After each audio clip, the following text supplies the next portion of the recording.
नमस्कार दोस्तों, स्वागत है आप सभी का। सीजी व्यापम के माध्यम से डेटा एंट्री ऑपरेटर और सहायक ग्रेड 3 के पदों पर भर्ती किया जाना है। इसके लिए परीक्षा होगी और परीक्षा में किस तरह के प्रश्न आएंगे और आपको क्या तैयारी करना चाहिए, क्या पढ़ाई करना चाहिए और किस भाग में ज़्यादा ध्यान देना चाहिए जिससे ज़्यादा नंबर आप प्राप्त कर सकें, या किस भाग से अधिक नंबर के प्रश्न आएंगे और किस भाग से कम नंबर के प्रश्न आएंगे, ये सभी बातें यहाँ आपको पता चलेंगी। तो ये जो है बेसिकली है पाठ्यक्रम डेटा एंट्री ऑपरेटर सहायक ग्रेड 3 के पदों पे भर्ती के लिए जो परीक्षा होगी उसके लिए। इसको संयुक्त भर्ती परीक्षा कहते हैं और ये 2021 में जारी हुआ संयुक्त भर्ती परीक्षा है, जिसमें डेटा एंट्री ऑपरेटर और सहायक ग्रेड 3 के पदों पे भर्ती के लिए परीक्षा होगी। इसके अलावा अन्य स्टेनो शीघ्र लेखक के लिए भर्ती परीक्षा अलग से होगी, उसका सिलेबस और उसका विज्ञापन अलग से जारी किया गया है। यहाँ पे डेटा एंट्री ऑपरेटर और सहायक ग्रेड 3 के पदों के लिए जो परीक्षा होगी और उसके लिए जो पाठ्यक्रम होगा वो बताया जा रहा है। तो ध्यान से हम देखते हैं तो हम पाते हैं कि यहाँ पे कुल 6 भाग हैं सिलेबस के। कितने भाग हैं? 6 भाग हैं। तो सबसे पहला भाग जो है उसके अंतर्गत दो चीज़ें हैं। एक तो सामान्य अध्ययन अर्थात भारत और विश्व का सामान्य ज्ञान, और दूसरा है छत्तीसगढ़ का सामान्य ज्ञान। तो भाग एक जो है सामान्य अध्ययन है। सामान्य अध्ययन का मतलब हो गया आपका देश, भारत और विदेश, पूरी दुनिया का सामान्य ज्ञान। और दूसरा पॉइंट है छत्तीसगढ़ का सामान्य ज्ञान। और यहाँ से कुल 50 अंक के 50 प्रश्न आएंगे दोस्तों। 50 अंक के 50 प्रश्न आएंगे और माइनस मार्किंग का प्रावधान रहेगा। तो यहाँ पे आप पॉइंट वाइज देखेंगे तो पॉइंट वाइज अच्छे से दे दिया गया है कि भारत और विश्व के सामान्य ज्ञान के अंतर्गत क्या आएगा, छत्तीसगढ़ के सामान्य ज्ञान के अंतर्गत क्या आएगा। तो यहाँ पे देख सकते हैं पहला पॉइंट दिया है भारत का इतिहास एवं भारत का स्वतंत्रता आंदोलन, भारत की भौतिक सामाजिक एवं आर्थिक भूगोल, भारत का संविधान एवं राज्य व्यवस्था, भारत की अर्थव्यवस्था, सामान्य विज्ञान एवं प्रौद्योगिकी, भारतीय दर्शन कला साहित्य एवं संस्कृति, समसामयिक घटनाएं एवं खेल, पर्यावरण। ये 5 पॉइंट दिया गया है। यहाँ से प्रश्न बनेंगे और आएंगे। तो भाग एक में 2 खंड हैं, 2 पॉइंट हैं, एक ये और एक ये। तो मान के चलिए यहाँ से 25 प्रश्न आ जाएंगे और छत्तीसगढ़ से भी 25 प्रश्न आएंगे। ऐसा मान के चलिए, कम ज़्यादा हो सकता है, 1 2 3 4। अब छत्तीसगढ़ महत्वपूर्ण है क्योंकि सबसे अधिक प्रश्न इस परीक्षा में छत्तीसगढ़ से ही आएंगे। यहाँ से 25 प्रश्न तो आ ही सकते हैं, साथ ही साथ अन्य जो भाग है वहाँ से भी छत्तीसगढ़ के प्रश्न पूछे जा सकते हैं। तो देख सकते हैं कि पहले पॉइंट में लिखा है छत्तीसगढ़ का इतिहास एवं स्वतंत्रता आंदोलन में छत्तीसगढ़ का योगदान। दूसरा पॉइंट है छत्तीसगढ़ का भूगोल, जल वायु भौतिक दशाएं, जनगणना, पुरातात्विक एवं पर्यटन केंद्र। तीसरा पॉइंट है छत्तीसगढ़ का साहित्य, संगीत, नृत्य, कला एवं संस्कृति, जनौला, मुहावरे, हाना एवं लोकोक्तियाँ। छत्तीसगढ़ की जनजातियाँ, विशेष परंपराएं, तीज त्योहार। छत्तीसगढ़ की अर्थव्यवस्था, वन एवं कृषि। छत्तीसगढ़ का प्रशासनिक ढांचा, स्थानीय शासन एवं पंचायती राज। छत्तीसगढ़ में उद्योग, ऊर्जा, जल एवं खनिज संसाधन। छत्तीसगढ़ की समसामयिक घटनाएं। ये 8 पॉइंट यहाँ से हैं। भाग 2 में कंप्यूटर का प्रश्न पूछा जाएगा, कंप्यूटर से संबंधित प्रश्न पूछे जाएंगे। और महत्वपूर्ण यह है कि कुल 30 अंक के 30 प्रश्न भाग 2 कंप्यूटर से ही पूछे जाएंगे। ठीक है, तो कंप्यूटर बहुत महत्वपूर्ण पार्ट है इस परीक्षा में। डेटा एंट्री ऑपरेटर और सहायक ग्रेड 3 के लिए 30 अंक के कुल 30 प्रश्न होंगे। तो बहुत अच्छा स्कोरिंग ये खंड है सिलेबस का। तो वो सबसे पहला पॉइंट है कंप्यूटर का उपयोग। कंप्यूटर का उपयोग कहाँ कहाँ एवं किस किस के लिए किया जाता है, इसकी सामान्य जानकारी। दूसरा पॉइंट है कंप्यूटर के प्रमुख भाग, CPU unit, input device, output device की सामान्य जानकारी। तीसरा पॉइंट है प्रिंटर के प्रकार, इंकजेट, लेजर जेट एवं अन्य प्रकार के प्रिंटर। चौथा है ऑपरेटिंग सिस्टम के नाम, MS डॉस, कमर्शियल एवं ओपन सोर्स ऑपरेटिंग सिस्टम के नाम। पांचवा है कार्यालय के उपयोग के लायक सामान्य माइक्रोसॉफ्ट ऑफिस के अंतर्गत वर्ड, एक्सेल, पावर पॉइंट की जानकारी। छठवां पॉइंट है इंटरनेट के उपयोग, email, document searching, website surfing, विभिन्न सरकारी विभागों के वेबसाइट की सामान्य जानकारी।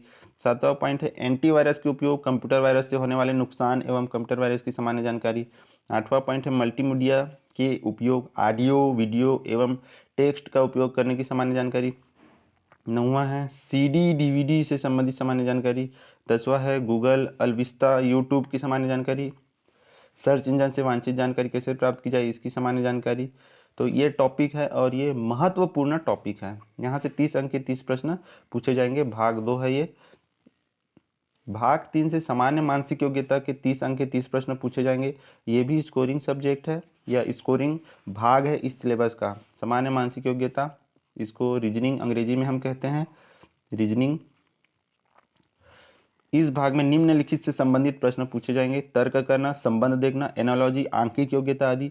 इन कारकों का परीक्षण करने के लिए सामान्यतः इस प्रकार के प्रश्न पूछे जाते हैं। विषमता को पहचानना, आंकिक श्रेणी, अक्षर अंक और चित्रों द्वारा संबंध देखना, सांकेतिक भाषा, छुपे हुए चित्र, वर्ग एवं अंक गणितीय संख्याएं, चित्रों का मिलान, विभिन्न प्रकार के पैटर्न आदि आदि।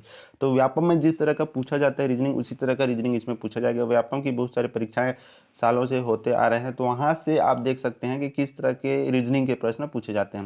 तो रीजनिंग का बुक खरीद लीजिए, उसमें जितने भी टॉपिक हैं सब पढ़ लीजिए, और व्यापम में जिस तरह के प्रश्न पूछे जाते हैं उसको विशेष तौर पे तैयारी करके रखिए, क्योंकि व्यापम ही इस परीक्षा को भी आयोजित करेगा। तो इसमें बहुत सारे प्रश्न आ सकते हैं। पिछले परीक्षाओं में जहाँ से पूछा है इस बार उससे ना पूछकर किसी अन्य टॉपिक से भी पूछ सकता है, क्योंकि यहाँ आदि आदि लिखा हुआ है। तो बहुत सारे टॉपिक होते हैं और बुक आप अच्छी सी खरीद सकते हैं और वहाँ से सभी टॉपिक को अध्ययन कर सकते हैं।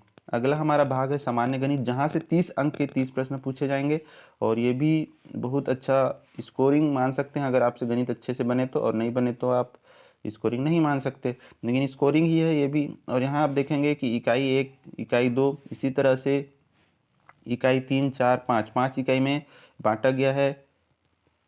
और यहाँ पे अच्छे से दर्शा दिया गया है कि इकाई 1 के अंतर्गत क्या आएगा।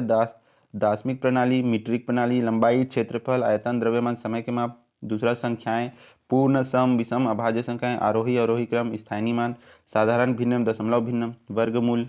इस तरह से टॉपिक दे दिया गया है। और 5 इकाई है और 30 अंक के प्रश्न है, तो मान के चलिए कि एक इकाई से 6 नंबर के प्रश्न आ सकते हैं, लेकिन कम ज़्यादा हो सकता है 1-2 का, लेकिन उसी तरह से प्रश्न हर टॉपिक से पूछे जाएंगे इसमें। और अब ध्यान से देखेंगे तो यूनिट 2 के अंतर्गत महत्तम समापवर्तक, लघुत्तम समापवर्त्य और औसत, प्रतिशत, चाल समय दूरी। इकाई 3 से सामान्य ब्याज, साधारण ब्याज, लाभ तथा हानि, अनुपात, समानुपात, प्रतिशतता। इकाई 4 से रेखा तथा कोण, समतलीय आकृतियाँ, तो रेखा गणित से भी प्रश्न आएंगे। इकाई 5 से समतलीय आकृतियाँ, ठोस की मांगें, ये सभी भी पूछा जाएगा। ठीक है, घन घनाभ और ये सब। अब भाग 5 में आप देखेंगे 40 अंक, सबसे अधिक अंक सामान्य हिंदी के पूछे जाएंगे। महत्वपूर्ण और स्कोरिंग विषय है, यह स्कोरिंग भाग है इस सिलेबस का डेटा एंट्री ऑपरेटर और सहायक गणित 3 की परीक्षा के लिए। 40 अंक के 40 प्रश्न आएंगे दोस्तों। और इसके बाद भाग 6 में इंग्लिश का भाग है, जहाँ से 20 अंक के 20 प्रश्न पूछा जाएगा। तो बहुत महत्वपूर्ण हो जाता है ये, स्कोरिंग है। अगर हिंदी आपका अच्छा है तो आप अच्छा नंबर यहाँ स्कोर कर सकते हैं। तो आपने टोटल करके देखा होगा तो कुल 200 अंक के 200 प्रश्न पूछे जाएंगे, और समय आपका वही 3 घंटा 15 मिनट के आसपास रहेगा, मान के चलिए 3 घंटा। और यहाँ टॉपिक आप देख सकते हैं, स्वर व्यंजन वर्तनी है, लिंग वचन काल, संज्ञा सर्वनाम विशेषण क्रिया का व्यवहारिक प्रयोग, समास रचना का प्रकार, संधि, स्वर संधि, व्यंजन संधि, विसर्ग संधि, यहीं से प्रश्न पूछे जाएंगे। अन्य और टॉपिक हैं व्याकरणिक अशुद्धियाँ, यहाँ से प्रश्न आ सकते हैं। शब्द प्रकार, तत्सम, तद्भव, देशज, विदेशज, पर्यायवाची, विलोमार्थी, अनेकार्थी, अनेक शब्दों का वाक्यांश के लिए एक शब्द, मुहावरे तथा लोकित। मतलब ये टॉपिक हैं, प्रत्येक टॉपिक से एक एक प्रश्न भी आ सकता है, या एक टॉपिक से ही एक से अधिक प्रश्न आ सकता है। लेकिन इन टॉपिक से सभी को तैयारी करना सही है, क्योंकि प्रश्न पूछे जा सकते हैं। जरूरी नहीं कि पूछे ही जाएंगे, लेकिन पूछे जा सकते हैं। कभी कभी एक ही टॉपिक से एक से अधिक प्रश्न पूछ देते हैं और किसी अन्य टॉपिक से एक भी प्रश्न नहीं पूछते हैं, ऐसा भी होता है। तो सभी टॉपिक को तैयारी करना सही रहेगा। पार्ट 6 या भाग 6 में सामान्य अंग्रेजी का प्रश्न होगा, जो कि 20 अंक का होगा। हिंदी में 40 अंक का पूछा जाएगा, लेकिन अंग्रेजी 20 अंक का पूछा जाएगा। तो यहाँ भी आप देख सकते हैं कि यूनिट वाइज दे दिया गया है, यूनिट 1, यूनिट 2, यूनिट 3, और हाँ 3 यूनिट दिया गया है। और आप देख सकते हैं कि क्या क्या टॉपिक हैं इन 3 यूनिट के अंदर। तो यूनिट 1 में इंग्लिश ग्रामर से संबंधित रहेगा, number, gender, article, pronoun, adjective, verb, use of some important conjunction, use of some important preposition, इस तरह के प्रश्न। यूनिट 2 से transformation of sentence, active passive voice, direct indirect narration, ये आएगा। वोकेबुलरी से synonymous, antonymous, one word substitution और spelling से संबंधित प्रश्न पूछा जाएगा दोस्तों। इस तरह के प्रश्न इस टॉपिक से पूछे जा सकते हैं, मतलब कि सामान्य अंग्रेजी से पूछे जा सकते हैं। आपके प्रैक्टिस के लिए वीडियो आएंगे दोस्तों। आप लोग इस वीडियो को लाइक ज़रूर कीजिए और इसको शेयर कीजिए व्हाट्सएप में, टेलीग्राम में, फेसबुक में और जहां भी आप कर सकते हैं।